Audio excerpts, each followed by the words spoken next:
The stars bent and twisted as 12,000 warships tore through the fabric of space. They emerged from hyperspace like a swarm of metal insects, each one larger than a mountain, each one carrying enough firepower to burn a world to ash. This was the Grand Armada of the Velkhari Dominion, the greatest military force the galaxy had ever known. Fleet Commander Thrax stood at the center of his command bridge, his forearms folded behind his back as he watched the blue planet grow larger on the main display. Earth, the humans called it. Earth soon, they would call it nothing at all, because soon there would be no humans left to call it anything. The Velkhari had conquered 847 species across 3 galaxies. Some had fought, some had surrendered, some had tried to hide. It did not matter. The result was always the same. The Velkhari took what they wanted, and what they wanted was everything. Thrax turned to his sensor officer, a younger Velkhari named Dren, who still had the eager look of someone who had not yet grown bored with victory. Report on enemy forces. Dren's clawed fingers danced across his console. Commander, Human Defense Fleet consists of approximately 200 vessels. Most are small. Their largest ship is perhaps 1/10 the size of our smallest destroyer. A low rumble of amusement passed through the bridge crew. 200 ships against 12,000? This would not be a battle. It would be a statement. A message to any species foolish enough to think they could resist the Dominion. Open a channel to the planet, Thrax commanded. All frequencies. I want every human to hear this. The communications officer nodded. Channel open, Commander. Thrax stepped forward, letting the humans see him in all his glory. He stood 8 feet tall, his gray skin thick as armor, his eyes burning with the cold fire of a species that had forgotten what mercy felt like. Humans of Earth, I am Fleet Commander Thrax of the Velkhari Dominion. Your system now belongs to us. Your planet now belongs to us. Your lives now belong to us. You have 1 standard rotation to surrender unconditionally. Any resistance will result in the complete destruction of your species. This is not a negotiation. This is your only warning. Signaled for the channel to close, then turn back to the viewport. The blue planet hung in the darkness, so small, so fragile. He almost felt sorry for them. Almost, Commander, the communications officer said, her voice carrying a note of confusion. We are receiving a response from the planet. Thrax raised one of his eyebrows. Most species took hours to respond, usually begging for more time or trying to negotiate terms. The humans had answered in seconds. Put it through. Human voice filled the bridge. It was calm, almost casual, like someone discussing the weather. Velkhari Fleet, this is Earth Defense Command. We know you're here. We've been waiting. The message ended. That was all. No pleas, no threats, no demands. Just 8 words delivered with the quiet confidence of someone who held all the cards. Thrax felt something strange stir in his chest. It took him a moment to recognize it because he had not felt it in over a century. It was unease. He crushed the feeling immediately. The humans were bluffing. They had to be. No species with only 200 ships would speak to the Grand Armada with such casual disrespect. They were trying to appear strong because they were weak. It was a common tactic among prey species. Ignore them, Thrax said. Begin moving the fleet into attack formation. We will give them their 1 rotation, and then we will show them what happens to species that do not know their place. The Armada began to shift, thousands of ships moving in perfect coordination. The Velkhari had spent millennia perfecting the art of war. Their bioorganic vessels could heal from almost any damage. Their sensors could detect a single hydrogen atom from light years away. Their weapons could crack moons and boil oceans. They had never lost a war. They had never even come close. Commander. It was Dren again, the sensor officer. His voice had changed. The eagerness was gone, replaced by something Thrax could not quite identify. I am detecting a minor gravitational anomaly near our rear flank. Thrax did not turn around. Explain. It is small. Very small.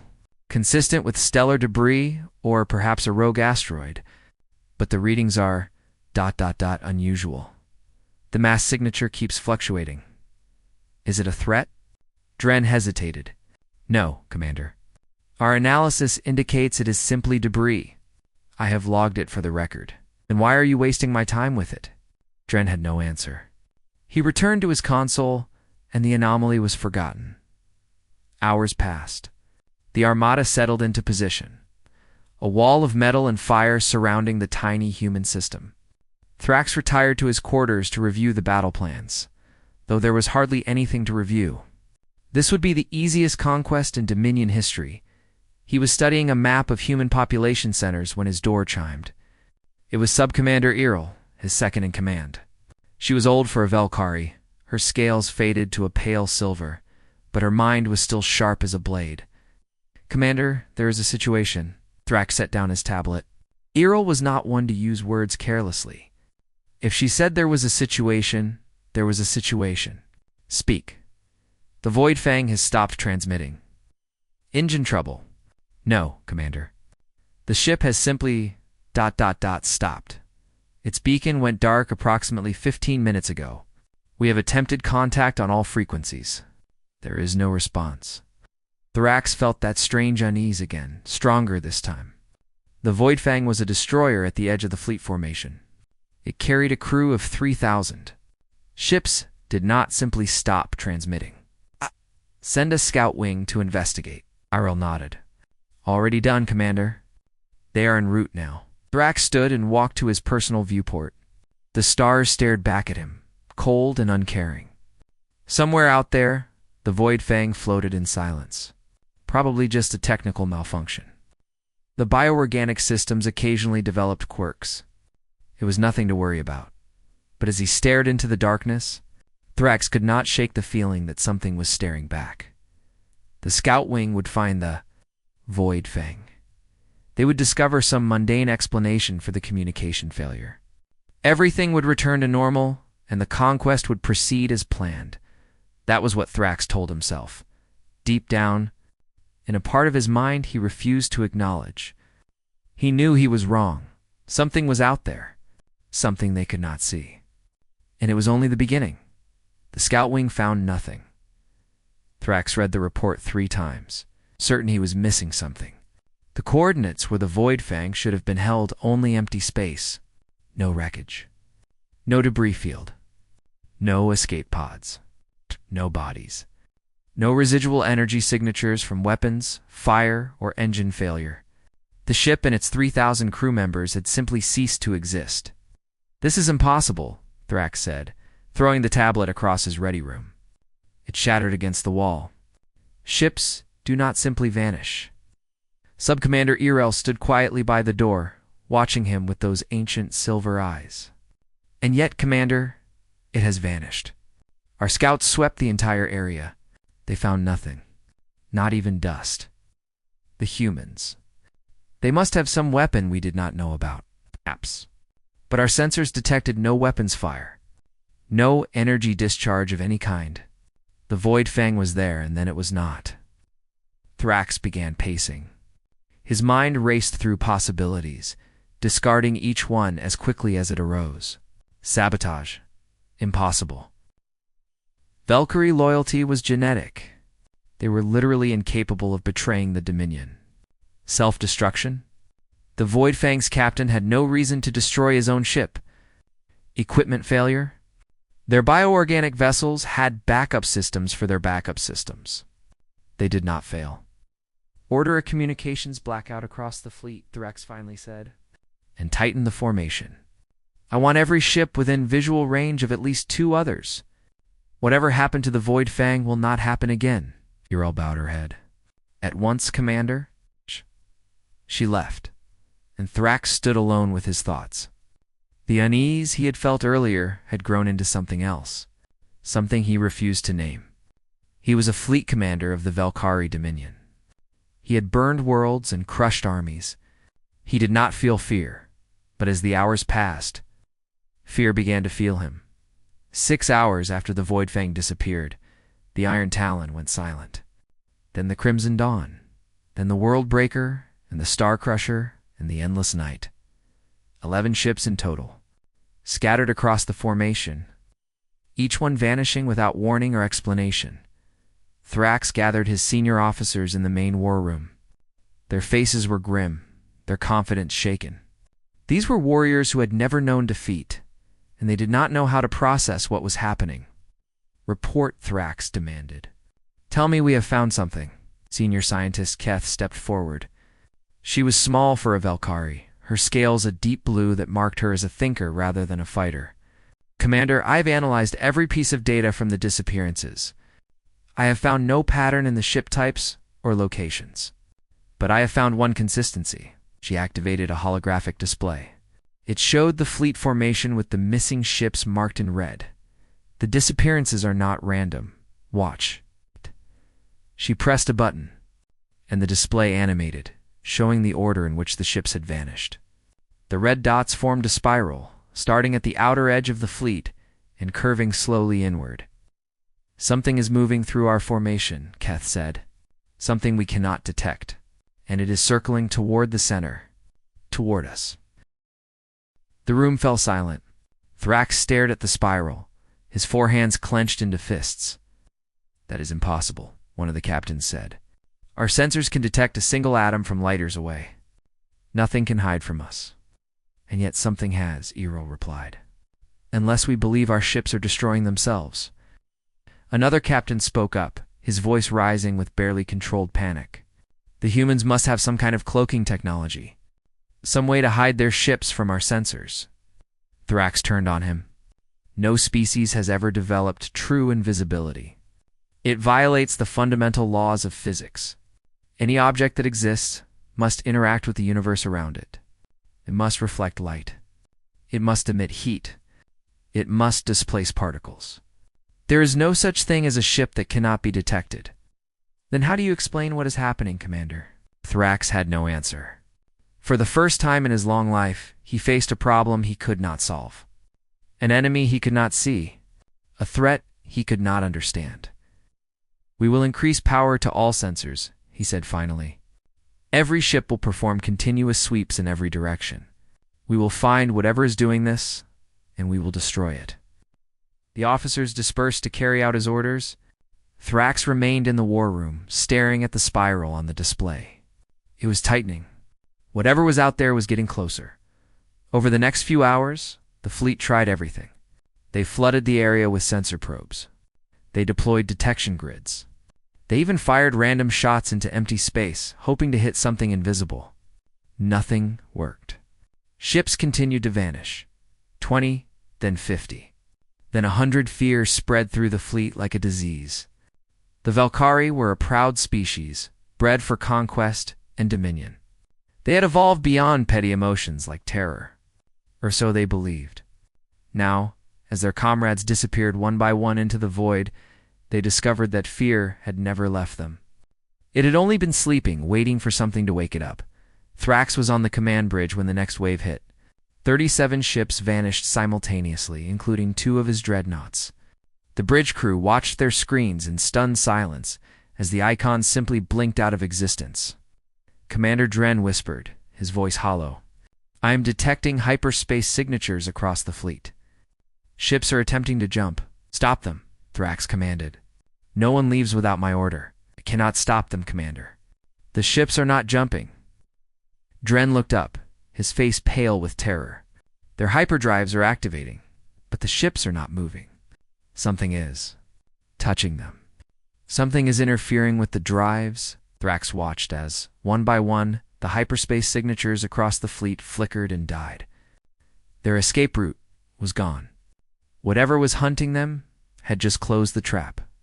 He stood in the center of his bridge, surrounded by the finest warriors in the galaxy, and for the first time in his life, Fleet Commander Thrax understood what it felt like to be prey. The humans had said they were waiting. Now Thrax understood what they meant. They had not been waiting to surrender. They had not been waiting to fight. They had been waiting to watch. And somewhere in the darkness, something that should not exist continued its patient. Invisible Hunt Thrax executed 3 captains before the panic stopped spreading. He did it publicly, broadcasting their deaths to every ship in the fleet. The first captain had tried to flee, pushing his engines past their limits in a desperate attempt to escape the system. The second had ordered his crew to abandon ship, launching escape pods toward the human planet in hopes of mercy. The third had simply started screaming on an open channel. Begging the invisible enemy to take him quickly, Thrax killed them all personally, his claws tearing through their throats while the fleet watched. It was brutal. It was necessary. The Valkyrie did not run. The Valkyrie did not beg. If they were going to die in this system, they would die as conquerors, not as cowards. After the executions, he broadcast his own message to the remaining ships. Over 2,000 had vanished now, but nearly 10,000 remained, still enough to burn the human world 100 times over. "Warriors of the Dominion," Thrax said, his voice steady despite the cold fear coiling in his chest. "We face an enemy we cannot see. This is new to us. But we have faced difficult enemies before, and we have always won. The humans have a weapon, nothing more. We will find it. We will destroy it, and then we will teach them the cost of defying us." The fleet rallied. Fear turned to anger, and anger turned to determination. The Valkyrie were warriors. They had not conquered the galaxy by running from challenges. Thrax ordered every ship to charge weapons. Every cannon, every missile launcher, every energy projector. The combined firepower of the fleet could crack a planet like an egg. If the humans had an invisible ship, they would simply destroy everything until they hit it. "Fire on my command," Thrax said. "Every direction. Every angle. Leave nothing untouched." The fleet obeyed. 10,000 ships fired simultaneously, releasing a wave of destruction that turned the void into a sea of fire. Plasma bolts, antimatter missiles, graviton beams, particle streams. The weapons blazed outward in an expanding sphere of pure annihilation. Anything within 1,000,000 kilometers should have been vaporized instantly. When the light faded, the sensors reported their findings. They had hit nothing. Thrax stared at the display, refusing to believe what he was seeing. They had saturated the entire area with enough firepower to destroy a solar system. They had not touched a single piece of human technology. "Again," he ordered. "Fire again." The fleet fired. And again. And again. Each time, the weapons tore through empty space. Each time, the sensors found no debris, no damage, no evidence that anything had been struck. And each time, more ships vanished. The invisible enemy was not even bothering to dodge. It was not afraid of their weapons. It simply let the attacks pass through it like light through glass. Senior Scientist Keth approached the command chair, her blue scales pale with exhaustion. She had been working without rest since the disappearances began. Analyzing data, searching for patterns, trying to understand the impossible. "Commander, I must speak with you." Thrax did not look at her. "Unless you have found a way to kill this thing, I do not want to hear it." "I may have found something." I got his attention. He turned to face her, and she held up a data tablet with trembling hands. "I have been analyzing the electromagnetic spectrum during each disappearance. Our sensors detect nothing because there is nothing to detect. No energy, no mass, no radiation. But I found something we were not looking for." She pressed a button, and a sound filled the bridge. It was faint, barely audible, but it was there. A pattern of clicks and tones that repeated with mechanical precision. "A transmission," Thrax said. "During the last mass disappearance, this signal was broadcast on a frequency we do not normally monitor. It is human in origin." "What does it say?" Keth swallowed. "It is a single word, repeated over and over. The human word is phantom. Phantom, ghost. Something that exists between life and death, seen but not touched, present but not real." The humans had named their weapon, and the name was a message in itself. Thrax made a decision. "Open a channel to Earth. Now." The communications officer hesitated. "Commander, our previous transmission received no meaningful response." "I do not care. Open the channel. I will make them respond." The channel opened, and Thrax spoke directly to the human planet. "Humans, this is Fleet Commander Thrax. Your weapon has killed thousands of my warriors. I demand that you reveal its location and surrender it immediately. If you do not, I will begin bombarding your civilian population centers. For every ship I lose, I will burn one of your cities. Respond now, or watch your people die." He waited. The bridge was silent. Every officer stared at their screens, waiting for the human reply. It came, but not through the communication channel. The main viewport flickered. Then, impossible, letters began to appear across the void itself. They burned with white fire, each one larger than a battleship. "Each one clearly visible to every ship in the fleet," the message read. "The Phantom does not negotiate. She harvests." Thrax felt the blood drain from his face. The humans had just written across space itself. They had turned the void into a message board. The technology required to do such a thing was beyond anything the Valkyrie had ever imagined. Commander Dren whispered, "700 more ships just vanished." Thrax did not respond. He could not. He was staring at the burning words, watching them fade slowly into darkness, and understanding for the first time that they had not come to conquer humanity. They had come to be harvested. The Phantom was not hiding from them. It was not afraid of them. It was simply taking them, one by one, with the casual patience of a farmer collecting grain, and there was nothing they could do to stop it. 8,000 ships were gone. The Grand Armada that had entered the Sol system with 12,000 warships now numbered less than 4,000. The survivors had pulled into a tight defensive sphere, every ship touching distance from its neighbors. Every weapon pointed outward, every sensor straining to detect something. Anything in the endless dark? They saw nothing. They heard nothing. But they felt the enemy all around them, pressing in from every direction, patient and inevitable. Thrax had not slept in 2 days. He stood on his bridge like a statue, watching the displays, waiting for the next ship to vanish. His officers moved around him in silence, afraid to speak, afraid to draw attention to themselves.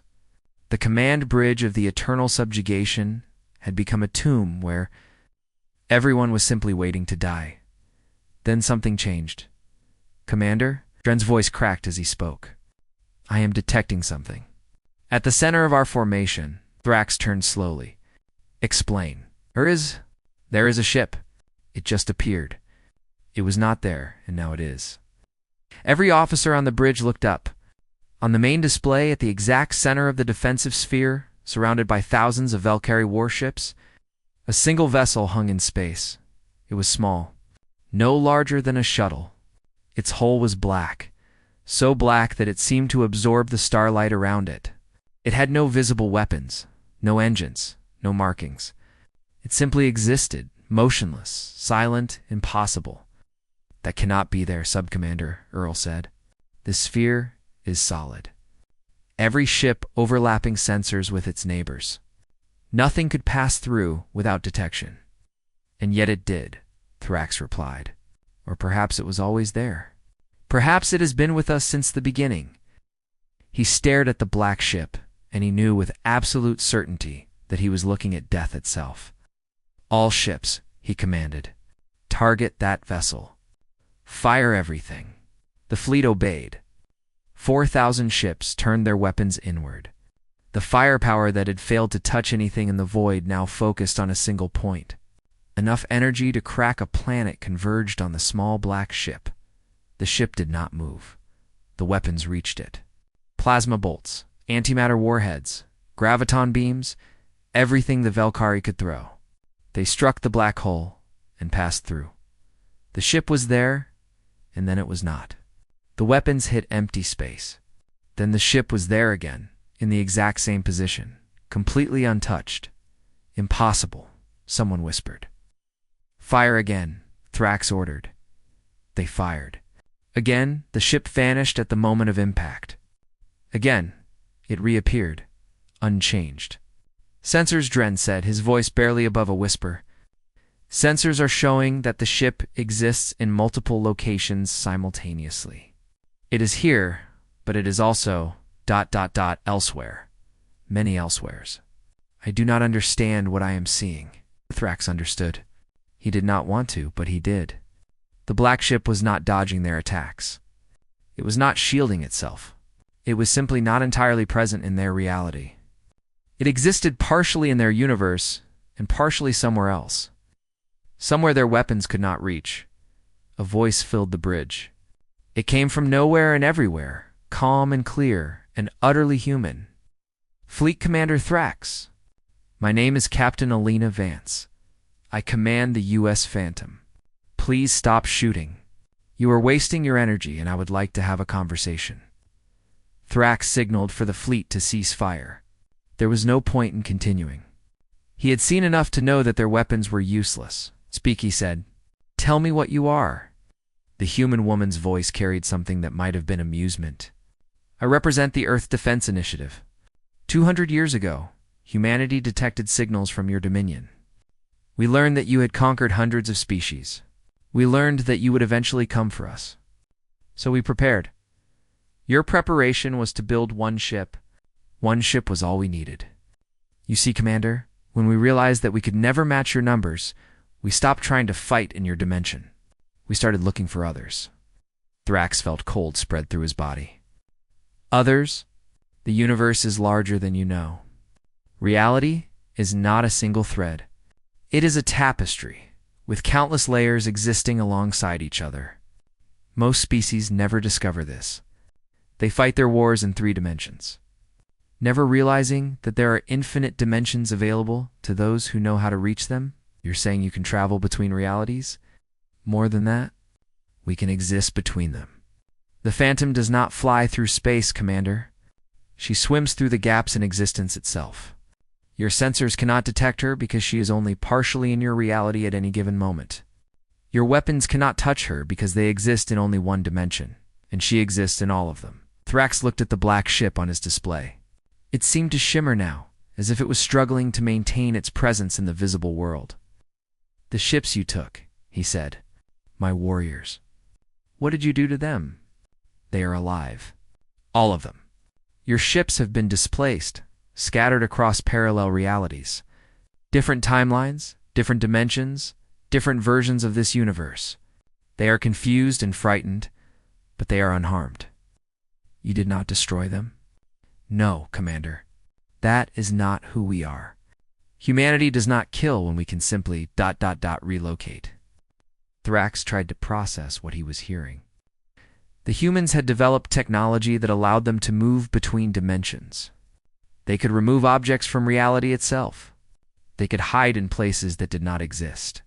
And they had chosen, despite having the power to destroy his entire fleet, to simply move his ships somewhere else. Why? He asked. Why not simply destroy us? Captain Vance's voice softened. Because we are not like you, Commander. We do not measure strength in bodies burned or worlds conquered. We had the power to build a weapon that could shatter your Armada. Instead, we built one that could save it. The Phantom does not harvest lives. She harvests threats. The black ship pulsed once, and Thrax felt something pass through him. A scan, perhaps, or a warning. I am offering you a choice, Vance continued. Turn your fleet around. Leave this system. Return to your dominion and tell your Emperor that Earth is not prey. If you do this, your remaining ships will be allowed to go in peace. Your displaced vessels will be returned to Velkari space, confused but alive. And if I refuse, then the Phantom will continue her work. In approximately 3 hours, every ship in your fleet will be scattered across dimensions so distant that even we cannot retrieve them. You will not die, Commander. You will simply cease to exist in any reality that matters. Thrax looked around his bridge at the faces of his officers. He saw fear. He saw exhaustion. He saw the desperate hope of warriors who had finally found an enemy they could not defeat. He had one. Hour to make a choice that would determine the fate of his species, and somewhere, in the darkness between dimensions, the Phantom waited. The hour passed in chaos. Some captains tried to surrender individually, broadcasting messages of submission toward the black ship. Their vessels vanished mid-transmission, scattered to unknown dimensions without warning or mercy. Others attempted one final act of defiance, ramming their ships toward the Phantom at full speed. They passed through the vessel like ghosts through a wall, emerging on the other side unharmed but shaken. Their desperate charge accomplishing nothing, Thrax watched it all from his bridge. He watched his fleet tear itself apart with fear and confusion. He watched the last remnants of Valkyrie pride crumble into dust. And he thought about what Captain Vance had said. We do not kill when we can simply relocate. The humans had the power to destroy his entire armada. They could have erased the Valkyrie from existence, burned their worlds, ended their species forever. Instead, they had chosen to move them, to scatter them, to demonstrate with perfect clarity that humanity was not just stronger than the Valkyrie, humanity was better. Thrax retreated to his private quarters and accessed the most classified files in the Dominion's archives. Records that only fleet commanders could view. Histories that predated Valkyrie civilization itself. The precursor texts. Long ago, before the Valkyrie became conquerors, they had been uplifted by an ancient race. These precursors had given them technology, knowledge, and purpose. Then they had vanished, leaving behind only cryptic warnings about threats that existed beyond normal space. Thrax found the passage he was looking for. His blood ran cold as he read it. Beware those who walk between. They exist in the spaces that should be empty. They move through dimensions as easily as others move through air. They cannot be fought, for they are not truly there. They cannot be killed, for they are not truly alive. They are the final evolution of consciousness, beings who have transcended the limitations of singular reality. When they appear, it is not to conquer. It is to judge. The precursors had known. 3 million years ago, they had known that species like humanity would eventually arise. Species that would learn to exist between realities. Species that would make the Valkyrie look like children playing with sticks. Thrax closed the file and sat in silence for a long moment. Then he stood and returned to the bridge. Open a channel to the Phantom, he said, and broadcast to the entire fleet. The communications officer obeyed. Thrax faced the black ship on his display and spoke the words he never thought he would say. Captain Vance, this is Fleet Commander Thrax. I surrender. He paused, letting the weight of the statement settle over his crew. Not retreat. Full surrender, unconditional. My fleet, my ships, and my life are yours to do with as you wish. The bridge was silent. Officers who had served Thrax for centuries stared at him with shock that slowly transformed into understanding. They had seen the same things he had seen. They knew, as he knew, that continuing to fight was pointless. Captain Vance's voice returned, gentle but firm. Fleet Commander, surrender is not necessary. We are not conquerors. We do not want your ships or your lives. Then what do you want? We want you to go home. Tell your Emperor what you saw here. Tell him that the 847 species your Dominion has conquered are now under human protection. We have been watching them. We have been watching all of you. And as of this moment, the conquest ends. Thrax felt something shift inside him. Not fear. Not anger. Something deeper. Something that might have been shame. You could have destroyed us at any time, he said. Since the moment we entered the system, you let us see your power.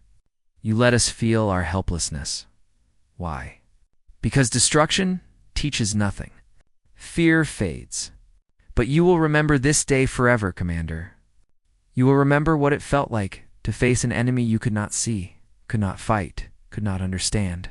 And perhaps when you return to your people, you will ask yourself how the species you conquered felt when you came for them. The black ship pulsed, and the space around it began to shimmer. The Phantom was preparing to do something.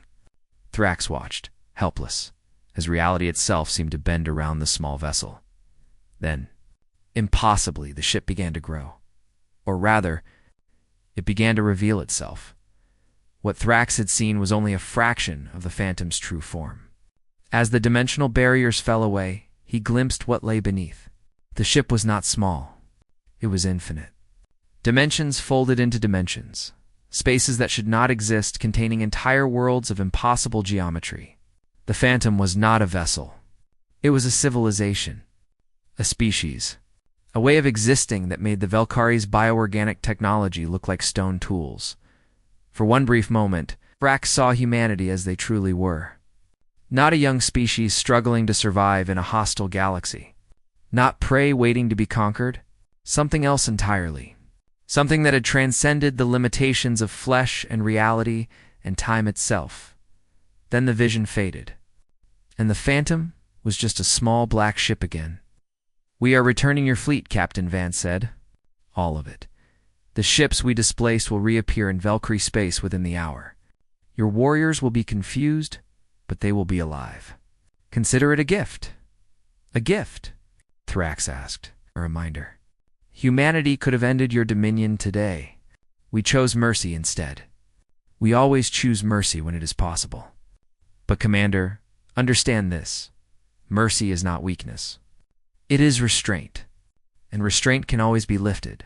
The Phantom began to fade, its black hole growing transparent, its presence slipping away into the dimensions between dimensions. "Tell your Emperor that the hunt is over," Vance said, her voice growing distant. "Not just your hunt for us. Everyone's hunt. The age of conquest has ended. The age of coexistence has begun. Humanity will be watching. We will always be watching." The ship vanished. Not cloaking, not moving, simply ceasing to exist in any form the Valkyrie could perceive. The space where it had been held, nothing but stars. Thrax stood on his bridge, surrounded by officers who looked as lost as he felt. His fleet was intact. His ships were returning. His warriors would live. And somehow, that mercy was more terrifying than any weapon could have been.